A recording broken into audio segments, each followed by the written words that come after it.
asalaamaaleykum mbokk internet yi ni seetaan ci SENactu Dev TV ñu ngi leen di nuyu di leen dalal ci seen en revue ODD commenté du jour. Alors comme à l'accoutumée dañ leen di jëlal journaux yoo xamante ne dañoo nekk en rapport ak sunu ligne éditoriale ñu daal di leen ko vraiment présenté indi leen ci quelques détails yi nga xamante ni jàpp nañ ni c'est des détails utiles mettre ko à votre disposition. Donc ci kaw loolu dañuy jàll tey ci yéenekaay yi nga xamante ni daanaka pour la plupart dañoo ñëw ci lii nga xamante ni mooy sortie ministre de la communication ci li jëm ci la publication provisoire des médias conformes au code de la presse. Alors ci kaw loolu dañuy jàll ci yéenekaay bi si jiitu moom tey dafa ñëw ci déclaration d'abord ci ministre de l'intérieur premier ministre autant pour moi Ousmane Sonko noonu ñëw na ci le soleil daf ci ñëw tey à sa une nee na mise en œuvre des politiques publiques la déclaration de politique générale imminente mu détaillé ñu ci ne ñu en conseil des ministres hier le premier ministre a informé de sa volonté de s'acquitter de cet exercice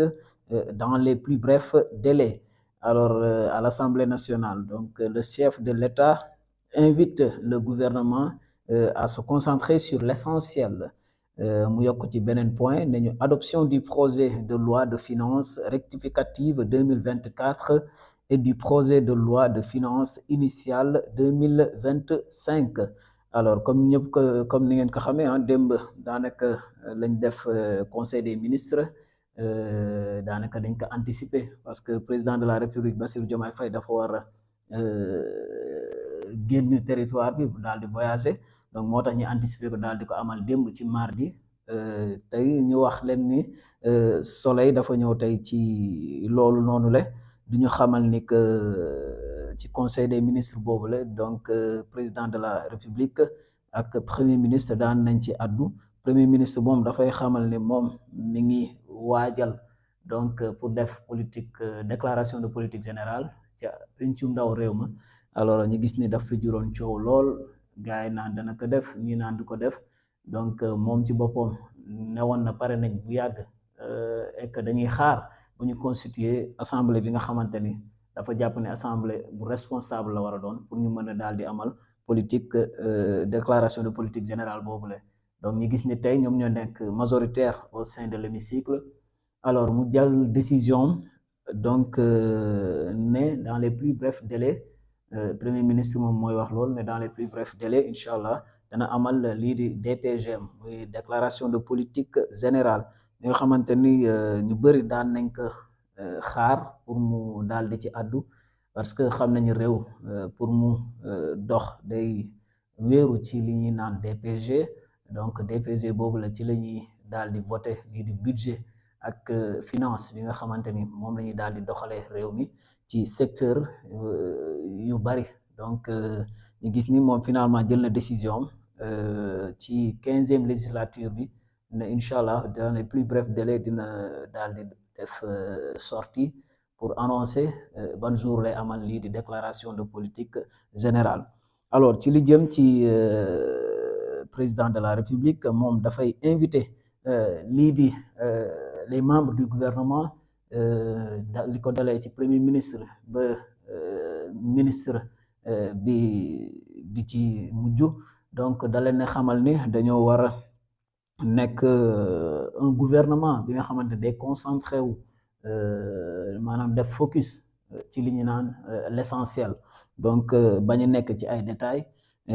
loolu la leen président de la République Bassirou Diomaye Faye di invité pour ñu nekk ci loola. Donc li jëm tamit ci l'adoption du projet de loi de finances rectificative 2024 et du projet de loi de finances initiale 2025 moom tamit daanaka annoncé nañ ko ci conseil des ministres bi ñu amal démb muy projet de loi bi nga xamante ni rectificative bu 2024 bi maanaam dañ koy njëkk càmbar xool lan lañ ci jot a def ak li manqué ak li nga xamante ni war nañ ko mën a daal di jubbanti ak ni tamit di projet de loi de finances initiale yi nga xamante ni moom la ñu prévoir pour l'année 2025 nga xamante ni moom tamit du yàgg lool ci assemblée boobu la tamit muy 15e législature bi incha allah daañu ko càmbar daañu ko voté xool xaalis budget bu nekk ci ban ministère wala ban ministère bu nekk ban budget nga yellool ñu war la ko jox ak ñi ñu war a dolli seeni budget et tout ak yenn secteur yoo xamante ni secteur stratégique la ak yi nga xamante ni tamit mooy préoccupation yu gën a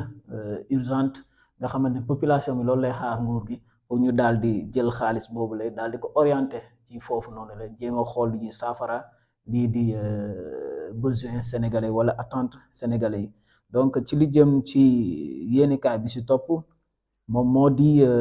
lii quotidien daf ñu ñëwal tey à sa une ci fan wi ñu naan électricité mbirum courant donc mu daal du ñu titré à sa une nee na la production totale de Senelec régresse de 9,8%. Cette contre-performance résulte du recul de ses achats auprès des autres producteurs, selon l'ANSD, l'Agence nationale de la statistique et de la démographie. Donc moom mooy xam ne loolu nee na production bi Senelec di def maanaam dafa dellu ginnaaw li waral loolu donc dañ ne recul yi nga xamante ni daf ko def ci mbirum ci ay njënd yu muy def ci auprès de ses producteurs donc ñu gis ni yenn producteurs yi nga xamante ñoo doon daal di fournir lii di société bii di Senelec daanaka producteurs yooyu dañ leen daal di arrêté seeni contrat ak Senelec donc ñu gis ne loolu dafa indi lii di contre-performance ci liggéey bi Senelec daal di amal ci réew mi donc li jëm ci yéenekaay bi si topp moo di L'As moom L'As tey daf ñu ñëwal à sa une tamit di ñëw ci li jëm ci sortie ministre de la communication muy Alioune Sall ci démb daanaka moom mu titre ñu à sa une nee na plateforme de déclaration des médias du Sénégal l'État zappe les médias encombrants donc moom loolu la ñuy titre mu daal di ñuy détailler ci pour L'As nee na le rédacteur en chef sorti de l'ISIC depuis 2007 n'aurait pas 7 ans d'expérience. Les groupes de Madiambal Maïmouna Ndour Faye, Aïssatou Diop Fall, Bougane Gueye donc sont ciblés donc moom loolu la wax moom quotidien bi la encore mu yokk ni ci daal di ne Badara Pouy Pastef moom mooy xamal li ne nee na les cas de L'As et le quotidien a rectifié parce que leurs rédacteurs en chef ont plus de 17 ans d'expérience moom Badara Pouy bu Pastef moom loolu lay xamle donc ñu jëm ci point bi ne nee na sur 380 inscrits seuls 112 sont conformes au code de la presse muy démb sortie bi ministre de la communication daal di def benn conférence de presse pour ñëwaat ci ñu inscrire médias yi jot a inscrire ci lii di plateforme bu ñu mettre en ligne depuis le mois d'août muy plateforme de déclaration des médias du Sénégal pour à travers cette plateforme ñu jéem a xool yan médias ñoo conforme aux normes ou bien aux dispositions établies par le code de la presse ñu gis ni médias yi yu si jot a inscrire daanaka 380 la ñu woon donc seul 112 rek lañ daal di retenir ne ñoom ñoo conforme ak li disposition bii di code de la presse daal di tëral donc ñu gis ni mu am ay bruit ci mbir moomu la ba ay patronat de presse daal di def ay sorties démb ñu gën ci ràññee Maïmouna Ndour Faye ak Mamadou Ibra Kane nga xamante ni ñoom bokk na seeni médias yi nga xamante ne jàpp ni maanaam des na il faut ñu jéem a réguler wu donc ñu jàpp ne ñoom bokk na ci liste yi nga xamante ni dañ leen a publier liste médias yi nga xamante ni ñoom ñoo war a daal di continuer di diffuser lii di information ñoom def nañ sorti di jàpp ni médias yi donc ñoom ñi ngi en norme et que nguur gi mooy xeex ak ñoom pour jéem a xool nu mu leen di faagagale ñoom loolu lañ daal di xamle. Donc am na journal yi nga xamante ni daanaka gën nañ ko détaillé daan ci ñëw incha allahu rabbi. lii di yor-yor moom daf ñu ñëwal à sa une moom yor-yor bi ñu titré nee na publication de la liste des médias autorisés. Le ministre Alioune Sall droit dans ses bottes face aux organes de presse non conformes. nee na Mamadou Ibra Kane du CDEPS s'indigne et parle de décision unilatérale. Maïmouna Ndour Faye crie sa colère et annonce une bataille judiciaire. Mame Biram Wathie nee na moom si l'État recule devant les patrons de presse, ce sera de la faiblesse et un aveu d'échec. moom la Mame Biram Wathie mi nekk Walfadjri daal di xamle. léegi ñu xamal ni ñu que lii di l'aide de la presse passe de 1900 milliards à 4 milliards. Donc de 1,900 milliards à 4 milliards de francs CFA. Donc loolu lañ daal di xamal moom yéenekaay bii di yor-yor. Alors mu ñu xamal ni ministre Alioune Sall moom daal di taxaw temm ne du dellut ginnaaw ci li jëm ci média yi nga war a yi nga xam ne dañoo war a daal di conformer wu ci lii di code de la presse pour mën a daal di continuer di diffuser. Donc moom yéenekaay bi di yor-yor loolu la daal di titre tey di ñu xamal ni Mamadou Ibra Kane. Donc am na Mamadou Ibra Kane bi nekk iRadio, mais kii Mamadou Ibra Kane bi nekk journal bii di L'As.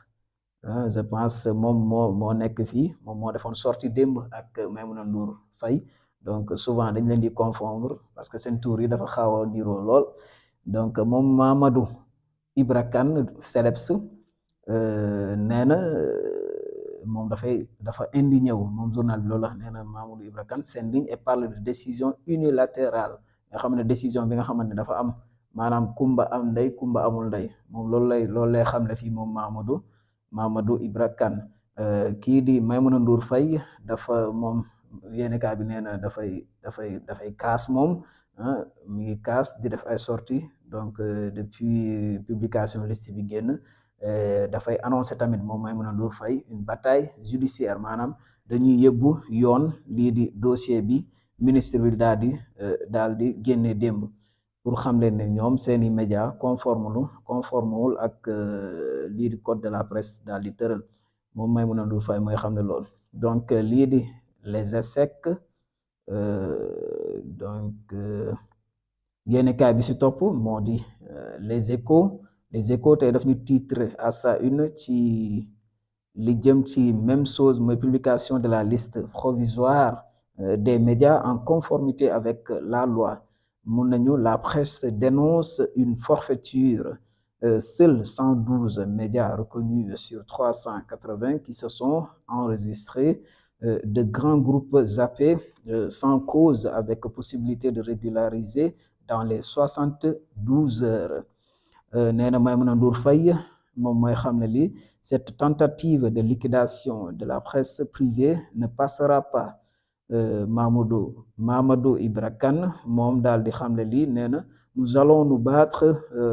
pour tous les moyens juridiques. Nous allons nous battre par tous les moyens juridiques dont nous disposons. moom Mamadou Ibra Kane ak Maïmouna Ndour Faye ñoom daal dinañ taxaw tem ne dinañ xeex ak nguur gi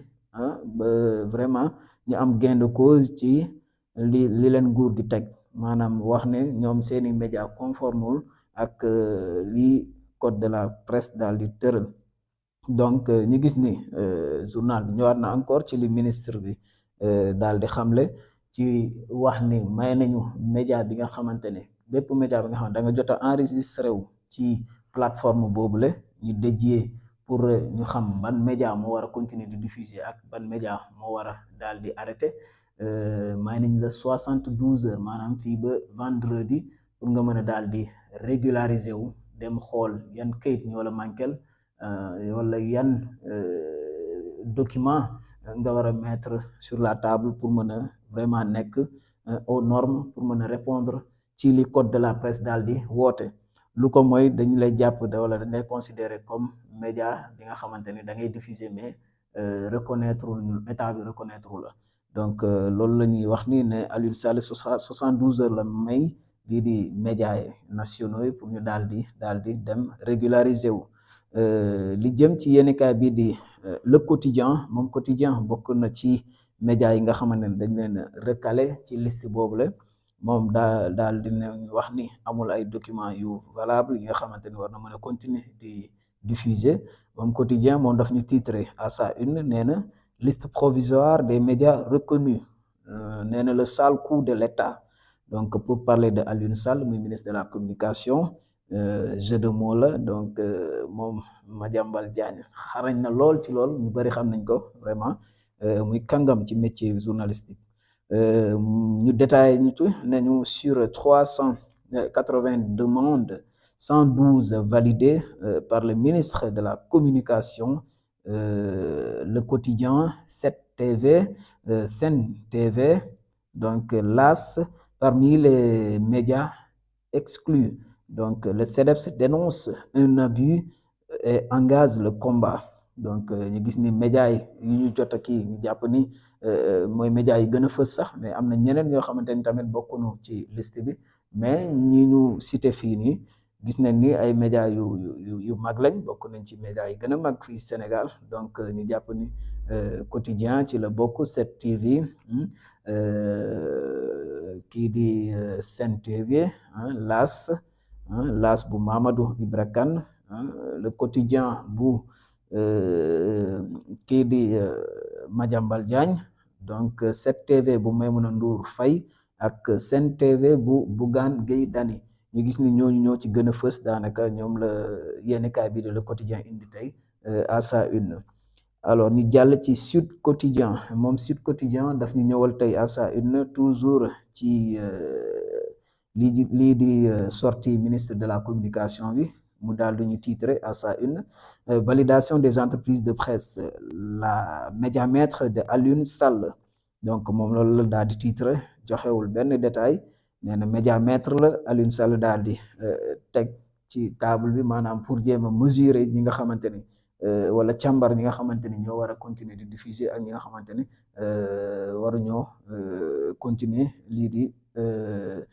diffusion bi donc li jëm ci yéenekaay bi si topp moo di Sénégal donc Quotidien Scoop Quotidien Scoop moom daf ñu ñëwal ci à sa une publication des organes autorisés par l'État un grand bruit dans le secteur des médias moom tamit daal détaillé wul daanaka lii rek la def à sa une pour wax ni bi ñuy publier liste bii di organes yi nga xamante ni ñoo war a continuer di émettre donc gis nañ ni bari na coow lool moom loolu la daal di bind neen un grand bruit dans le secteur des médias li jëm ci yéenekaay bi di Teral Quotidien moom Teral Quotidien toujours ci même siège la daal di indi à sa une ne ñu média reconnu par l'État pastéfien moom loolu la wax entre guillemets l'État pastéfien donc le patronat de la presse dénonce une forfaiture le CEDEPS l'ACEP et la FASC sur le pied de guerre donc pour wax ni ñiy tënk maanaam kuréel yoo xamante ne ñoom ñooy taxawu journalistes yi ñoom pare nañ pour jàmmaarloo ak nguur gi ñu jàpp ni nguuru pastéfien la donc ñoom loolu la ñu bind muy Teral Quotidien ñoom nee nañ ñii pare nañ pour jàmmaarloo ak nguur gi ci décision yi nga xamante ne moom la jël pour faagaagal yenn organe de presse yi. Alors li jëm ci yéenekaay bii di Le Mandat moom Le Mandat daf ñu ñëwal ci li jëm ci Assemblée nationale ñi jël titre bii nii mi nga xamante ni waa Takku Wàllu ñooy annoncé une plainte contre ceux qu'ils appellent nee na forcing dans la nomination des vice-présidents de l'Assemblée ñoom loolu lañ daal di xamle nee nañ daal forcing moo amoon fee ci Assemblée nationale ci li jëm ci vice-président bi war a teewal lii di Takku Wàllu jàpp ni kii lañ war a jël muy Farba Ngom et que ñoom dañ cee insister donc ñu gis ni le nouveau président de l'Assemblée nationale El Malick Ndiaye moom dafa proposé ne texte yi dafa ni parité lañ daal di la ñu war a mën a tëral et que Takku Wàllu daal respecté wul parité boobu la ñu sàkku ne ko mu daal di jël benn jigéen ñoom ñu lànk ne Farba Ngom lañ daal di jël pour mu doon seen représentant ci bureau boobule. Donc ñu gis ni mu bari coow lool donc finalement dañoo mujj jël kenn ki nekk Pastef mu doon jigéen ñu daal di ko boole ci ñi war a siéger ci bureau bi nga xamante ni moo war a accompagner lii di président de l'Assemblée nationale. Alors ci li jëm ci yéenekaay bi di Grand Panel moom Grand Panel daf ñu ñëwal à sa une nee na ci mbirum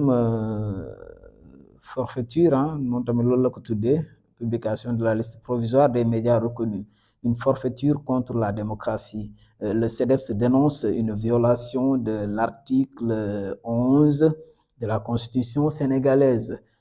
qui garantit la création des médias sans autorisation préalable. Mun jox ñu encore benn détail nañu pour Mamadou Ibra Kane moom la def MIC. L'objectif visé est d'identifier les entreprises éligibles aux subventions de l'État et annonce des actions judiciaires. Donc moom yéenekaay bii di Grand Panel daf ñuy xamal ni que CEDEPS dafa dénoncer li ñu naan violation de l'article 11 de la Constitution mi nga xamante ne dafay may sañ-sañ bépp nit boo xamante ne da nga bëgg maanaam taxawal lii di entreprise wala agence de presse nga xamante ni day daal di yëngu ci mbirum société wala muy waxtaane mbirum éducation entre autres secteurs. Donc constitution bi en son article 11 mooy maye sañ-sañ woowule ñu gis ni donc waa CEDEPS dañ ne nguur gi dafa violer constitution boobu notamment ci premier ministre nga xamante ni ministre de la communication autant pour moi nga xamante ni moom moo daal di publier liste boobule te respecté wul yi nga xamante ni moom la constitution daal di wax. ñoom CEDEPS loolu la ñuy reproché lii di ministre de la communication. Alors ñu jàll ci yéenekaay bi si topp toujours ci même chose mooy publication de la liste des médias au Sénégal moom l'enquête daf ñu ne tempête sur la presse. Donc moom tempête la ko tuddee maanaam loo xamante ni daal ngelaw lu am doole daal lañu daal di sànni lii di secteur de la presse nga xamante ni commencé na indi ay jiixi jaaxa. ñu ne seuls 112 organes de la presse ou bien conformes au code de la presse sur 380 enregistrés. Une liste provisoire décriée avec l'absence de médias comme Le Quotidien, Source A, l'As et 7TV. Le CEDEPS dénonce une menace pour la liberté de presse et va attaquer l'arrêté ministériel en cause. Les médias ont 72 heures pour se conformer aux exigences de la plateforme de déclaration des médias. mooy lu ñu doon wax sànq rek donc 72 heures la ñu may yenn ci médias yi nga xamante ne jotoon nañu inscrire ci lii di plateforme bi ñu mettre en place. Donc gis ni 72 heures yooyu ne ñu bari ñi nga xamante ni daal bokkuñu ci liste bu ñu publier démb mën nañoo rattrapé wu ci jéem a jubbantiwaat yi nga xamante ni mooy documents yi ñu leen di laaj pour ñu daal di continuer di mën a émettre. lii di CEDEPS dafay dénoncer liñ naan liberté menace pour la liberté de la presse. Donc moom loolu la daal di dénoncer moom CEDEPS dafa jàpp ne dañuy jéem a tere ñenn ñi ñu exercer seeni métier nga xamante ni presse amul lu dul kàddoom. Donc boo ko teree loolu moom lañu naan menace pour la liberté de presse. Donc li jëm ci tamit ci organes yi comme d'habitude 112 lañ jël sur 380 yi nga xamante ni dañoo jot a enregistré wu. Alors mën nañ jàll kon ci yéenekaay bi si topp pour parler de républicain. Le républicain daf ñu ñëwal à sa une moom ci li jëm ci conseil des ministres. mu ni ñu conseil des ministres le projet de loi de finances 2025 adopté. Alors ñu gis ne projet de loi rectificative bu 2024 bokk na ci li ñu war a càmbal fee ca Assemblée nationale mais tamit projet de loi finance 2025 nga xamante ni moom tamit pour lu ñu war a doxal ci année bii di ñëw année bu bees bi moom tamit daal dinañ ko adopté pour mën ko càmbar xool niñ koy doxalee ci réew mi. Alors li jëm ci yéenekaay bi ci topp tamit bokk na ci conseil des ministres bi encore nee na le président prône un gouvernement de solution moom en relief yéenekaay bi loolu la xamle nee na gouvernement bi daal président Bassirou Diomaye Faye mi ngi prôné li nga xamante ni mooy un gouvernement de solution donc pour wax ni ñoom pare nañ pour indi ay solution ci jafe-jafe sénégalais yi moom yéenekaay bi loolu la ñu titré à sa une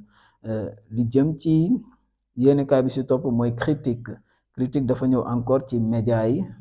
nee na les médias conformes au code de la presse le CDEPS déchire la presse d'Alioune Sall donc pour détailler ko neenu la presse fortement menacée Maïmouna Ndour Faye sonne la résistance kii di Mamadou Ibra Kane donc moom nee na ni le ministère ni le gouvernement ne sont habilités à valider l'existence légale des entreprises de presse moom loolu la xamle pour wax ni constitution bi moo leen permettre pour ñu daal di taxawal seen entreprise de presse pour ñu daal di doxal et que lii di ministre bi moom amul benn sañ-sañ lii di gouvernement bi amul benn sañ-sañ pour ñu daal di leen di tere ñu continuer métier bii di journalisme donc